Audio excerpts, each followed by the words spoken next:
Life insurance in Pistakee, Highlands, Illinois. Andy's parents Don and Jane were a little opportunistic, some might say exploitative. Andy was diagnosed with progeria at 3, and by the time he was 4 the condition was in full swing.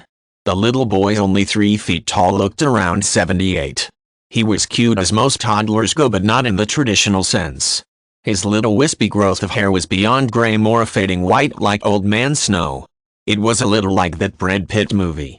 Wrinkles lined his face like detour lines, directing the traffic of his experience in the wrong direction. But his curse was not the rare incurable disease, but was instead Andy's parents.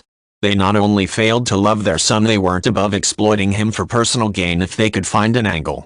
Don had once been a carnival barker, traveling state to state. "It's too bad this wasn't 40 years ago," he told Jane. "We could have sold Andy to a freak show." Andy was out of earshot reading a Bugs Bunny book up in his room when this particularly callous remark was uttered. The boy was perceptive, well beyond his years, and already learned to watch more than cartoonish rabbit stories. Did he know the history of P.T. Barnum? It was within the realm of possibility.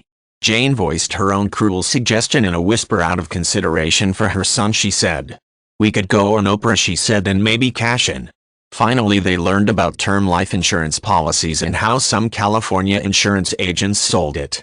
They picked the California insurance agent straight out of a brand new phone book, Pacific Bell Ding-ring-a-ling. The next day they were at the agent's door, little Andy in tow. He was quite inured to being paraded in front of strangers. For him it was normal. He knew that his parents didn't love him. Kids can sense such things. He was a quiet child, though, and extremely polite. "We want a term life insurance policy on our son," Don said nonchalantly, as if he were merely sneezing. It was at that moment when the agent understood the enormity of it all. "Get out," he said. "Get out of my office." He felt like calling a social worker or maybe a cop. But the boy emphasized to the agent, "That marvelous little boy." "Don't worry, sir," he said in his little pipsqueak voice. "I'm like that movie.